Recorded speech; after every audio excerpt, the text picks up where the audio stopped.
তো সাজুগুজু করে চলে গেলাম বান্ধবীর গায়ে হলুদে। আর শীত যেতে না যেতেই তো প্রচন্ড গরমও পড়ে গেছে। আর গরমের সময় আমার না মুখেতে প্রচন্ড ঘাম হয়। তো এমন হলে তোমরাই বলো মেকআপটা করব কি করে। তো এই যে ইনি হচ্ছে ব্রাইড, আর ওর বিয়ের আগের দিন না প্রচন্ড বৃষ্টি হয়েছিল। তো ভেবেছিলাম ওর বিয়েতেও হয়তো মেঘলা থাকবে বা বৃষ্টি হবে, কিন্তু না, রোদ্র উঠেছিল। তারপর ওই নানি মুখে বসেছিল, আর এই নানি মুখটা কেন জানি না আমার বারবার ননি মুখ হয়ে যাচ্ছিল। তো যাই হোক, খাওয়া দাওয়ার পর আমরা একটু সবাই মিলে গল্প করছিলাম।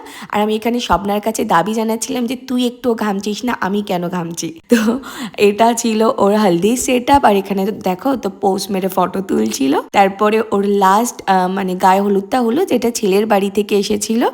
আর এই পুচকিটাও দেখো ওখানে ওকেও মানে হলুদ লাগাতে গেছিল। তারপর ওর স্নানও হয়ে গেছিল। আর আমরা না অনেকটা দেরি করেই এসেছিলাম, আর তখনও মানে ডেকোরেশন কিছু কিছু বাকি ছিল। তারপর তাড়াতাড়ি চলে গেছিলাম, কারণ সন্ধ্যেতে আবার আসতে হবে, তার জন্য। টাটা, দেখা হচ্ছে আবার নেক্সট ভিডিওতে।